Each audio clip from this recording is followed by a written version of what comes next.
అది కేరళ. చాలా రోజులుగా ఆర్య షూటింగ్ అక్కడే జరుగుతోంది. షెడ్యూల్ ప్రకారం మరునాటితో షూటింగ్ పూర్తయిపోవాలి. అందరికీ టికెట్స్ కూడా రిజర్వ్ అయ్యాయి. కానీ ఇక్కడేమో 46 షాట్లు బ్యాలెన్స్ ఉన్నాయి. ఒక్క రోజులో 46 షాట్లు ఎలా సాధ్యం? నిర్మాత దిల్ రాజుకి ఒకటే టెన్షన్. ఆ షాట్స్ లో ఒక్కటి తీయకపోయినా అంతా వేస్ట్. టికెట్లన్నీ క్యాన్సిల్ చేసి ఇక్కడే ఇంకో రోజుండి పూర్తి చేసి బయలుదేరాలి. అంతలో దిల్ రాజు దగ్గరకొచ్చాడు దర్శకుడు సుకుమార్. అతని పక్కనే అసిస్టెంట్ డైరెక్టర్ భాస్కర్. ఏంటి సుక్కు మన పరిస్థితి? ఆందోళనగా అడిగాడు దిల్ రాజు. సుకుమార్ ఏదో చెప్పబోతుంటే భాస్కర్ తానే కల్పించుకుని, డోంట్ వరీ సార్, మేమిద్దరం నైట్ అంతా కూర్చుని ప్లాన్ చేసి రేపు 46 షాట్లు పూర్తి చేసేస్తాం అన్నాడు. పేరుకి అసిస్టెంట్ డైరెక్టర్, కానీ సుకుమార్ కి భాస్కర్ చాలా క్లోజ్ ఫ్రెండ్. ఇద్దరు నిర్మాత, ఎడిటర్, మోహన్ సంస్థలో పనిచేశారు. ఆర్యతో సుకుమార్ డైరెక్టర్ అవుతుంటే ఎక్కువ సంబరపడింది భాస్కరే. ఆ రాత్రంతా సుకుమార్, భాస్కర్ డిస్కస్ చేసి ఓ షీట్ తయారు చేశారు. ఆ షీట్ ప్రకారం 46 షాట్లు సింగిల్ డేలో తీసేశారు. భాస్కర్ లోని షార్ప్నెస్ కి దిల్ రాజు ఫిదా అయిపోయారు.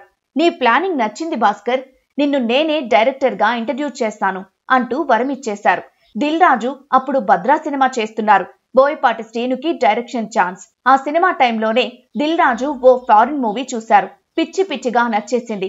అలాంటిది తెలుగులో చేస్తే అదిరిపోతుందనిపించింది. భాస్కర్ ను పిలిచి how to lose again 10 days movie DVD చేతిలో పెట్టాడు. దీన్ని బేస్ చేసుకుని స్క్రిప్ట్ చేసుకో, భద్రా తర్వాత ఇమీడియట్ గా మొదలు పెడదాం అని చెప్పేశారు. భాస్కర్ హుషారుగా వెళ్లిపోయారు. హుషారుగా DVDతో వెళ్లిన వాడు ఇంకా హుషారుగా స్క్రిప్ట్ తో వచ్చాడు. కథంతా విని వెరీ గుడ్ అన్నారు దిల్ రాజు. సెకండ్ హాఫ్ లో చిన్న చిన్న కరెక్షన్స్ ఉన్నాయి, అవి చేసేస్తే షూటింగ్ కి వెళ్లిపోవచ్చు. కానీ భాస్కర్ కి ఏదో అసంతృప్తి. సెకండ్ హాఫ్ ఇంకా చాలా బాగా రాయాలనిపిస్తోంది. ఎంత వర్కౌట్ చేసినా కరెక్ట్ అవుట్పుట్ రావడం లేదు. ఇలా అసంతృప్తి పడే కన్నా ఇంకో కథ ఎంచుకుంటే బెటర్. దిల్ రాజుకి అదే చెప్పేశారు. భాస్కర్ టాలెంట్ తెలుసు కాబట్టి దిల్ రాజు కూడా ఫ్రీడమ్ ఇచ్చేశారు. వారం రోజుల్లో కొత్త కథతో వస్తా అని చెప్పేసి వెళ్లిపోయారు భాస్కర్. 1997లో Adyar film institute direction course చేస్తున్నప్పటి నుంచి భాస్కర్ ను ఓ కథ వెంటాడుతోంది. సక్సెస్ఫుల్ ఫాదర్ ని అనుకుంటూ కొడుకు లైఫ్ ను డిస్టర్బ్ చేసే ఒక తండ్రి ఫీల్డ్ కాకూడదని తనలో తాను బర్న్ అయిపోయే ఒక కొడుకు, వీళ్ళిద్దరి మధ్యలో ఎటువంటి ఫీలింగ్స్ లేకుండా తను అనుకున్నది ఎంజాయ్ చేసే ఒక అమ్మాయి, ఆ ముగ్గురితో ఓ కథ చేసుకున్నాడు భాస్కర్. దాన్ని ఇన్నేళ్ల తర్వాత బయటకు తీశాడు. అసోసియేట్ డైరెక్టర్ వాసువర్మతో కూర్చుని దాన్ని డెవలప్ చేశారు. దిల్ రాజు కథ వింటున్నారు. మధ్య మధ్యలో ఏదో ఒక డౌట్ అడిగే ఆయన దీనికి ఒక్క మాట మాట్లాడలేదు. సైలెంట్ గా కథ విన్నారు. కథ విన్నాక కూడా చాలాసేపు అలా సైలెంట్ గా ఉండిపోయారు. ఎప్పటికో తేరుకొని భాస్కర్ ను గట్టిగా హక్ చేసుకుని మనం ఈ సినిమా చేస్తున్నాం అనేశారు. చెన్నై వెళ్లాడు దిల్ రాజు. హీరో సిద్ధార్థ్ ను కలిశాడు. నువ్వొస్తానంటే నేనొద్దంటానా హిట్ తో మంచి క్రేజ్ లో ఉన్న సిద్ధార్థ్ కి జస్ట్ ఐడియా చెప్పాడు. సార్, నేను మొత్తం కథ కూడా వినను, ఎన్ని డేట్లు కావాలో చెప్పండని ఉద్వేగపడిపోయాడు సిద్ధార్థ్. ఫాదర్ గా ప్రకాష్ రాజ్ ముందే ఫిక్స్. మదర్ గా ఎవరైనా పాపులర్ నటి కావాలి. జయసుధ ఓకే. కెమెరామ్యాన్ గా Vijay C Chakravarthy double okay. ఆర్యకు రత్నవేలు కెమెరామ్యాన్ అయినా ఎక్కువ వర్క్ చేసింది విజయే. మ్యూజిక్ డైరెక్టర్ గా Devi Sri Prasad triple okay. Dialogue writer గా అబ్బూరి రవి కన్ఫర్మ్. ఇక హీరోయిన్ పాత్ర ఒక్కటే బ్యాలెన్స్, సింధు తులాని. ఇంకా చాలా ఆప్షన్లు, ఎవరూ నచ్చడం లేదు. హ్యాపీ సినిమాలో అల్లు అర్జున్ పక్కన ఓ అమ్మాయి చేస్తోందని తెలిసి సాంగ్ రష్ చూడ్డానికెళ్లారు రాజు, భాస్కర్. తీరా చూస్తే ఆ అమ్మాయి జెనీలియా. శంకర్ మూవీ బాయ్స్ తో ఇంట్రడ్యూస్ అయింది. ఆ అమ్మాయి కళ్ళు చూడగానే భాస్కర్ నా హాస్యని ఈ అమ్మాయే అని టకీమని అనేశారు. అంతా ఓకే. ఇంకా సరైన టైటిల్ దొరకలేదు. ఆ టైంలో YVS చౌదరి ఆఫీస్ నుంచి ఓ భారీ ఇన్విటేషన్ వచ్చింది. రామ్ ను హీరోగా పరిచయం చేస్తూ దేవదాసు తీస్తున్నాడు చౌదరి. ఆ ఇన్విటేషన్ లో ఓ చోట దిల్ రాజు కళ్ళాగిపోయాయి. ఎస్, టైటిల్ దొరికేసింది. గట్టిగా విజిలేస్తూ భాస్కర్ కి ఫోన్ చేశారు. మన సినిమా title Bommarillu. YVS Chowdary banner పేరు అదే.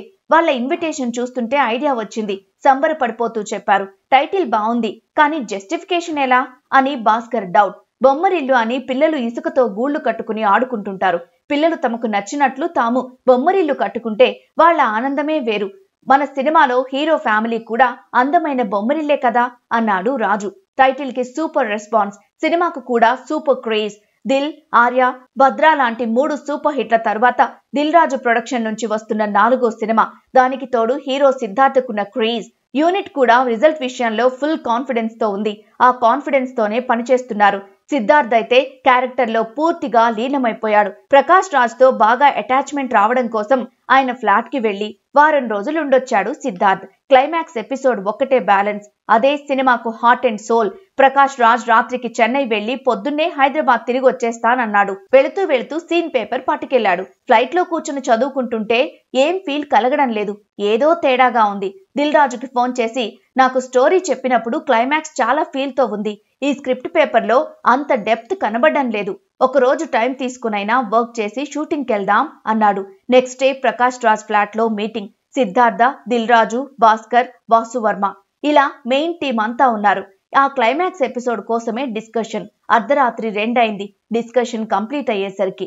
మరునాడు నానక్రామ్గూడ రామానాయుడు స్టూడియోలో వేసిన సెట్ లో యూనిట్ అంతా రెడీగా ఉన్నారు. మధ్యాహ్నం 12:30 వచ్చాడు సిద్ధార్థ్. సీన్ అంతా బాగా ప్రిపేర్ అయి మరీ వచ్చాడు. కాసేపు రిహార్సల్స్ చేశాడు. సరే, లంచ్ బ్రేక్ తర్వాత సీన్ తీద్దామని డిసైడ్ అయ్యారు. సరిగ్గా 2:30కు కెమెరా స్టార్ట్ అయింది. 4:30 నిమిషాల సీన్ సింగిల్ టేక్ లో ఓకే. ఆ సీన్ లో లీనమైపోయి భాస్కర్ ఏడుస్తూనే ఉన్నాడు. అతను తేరుకోవడానికి చాలా టైం పట్టింది. 2006 ఆగస్టు 9. ఆ రోజును దిల్ రాజు ఎప్పటికీ మర్చిపోరు. తానెన్ని సినిమాలు తీసినా, బ్లాక్ బస్టర్లు సృష్టించినా, బొమ్మరిళ్లు తెచ్చిన పేరు ప్రఖ్యాతలు ముందు అవన్నీ దిగదుడిపే అంటారాయన.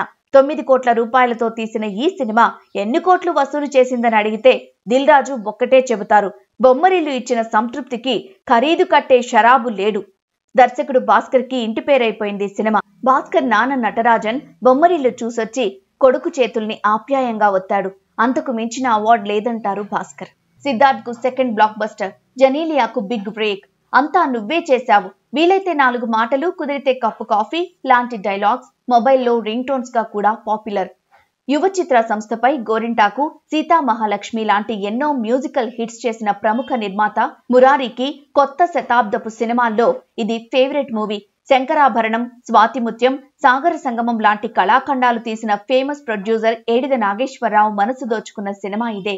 నా అభిరుచికి తగ్గ సినిమా ఇది. నేనిప్పుడు సినిమా తీస్తే అలాంటిదే తీస్తాను అని ఏడిద కామెంట్ చేశారు.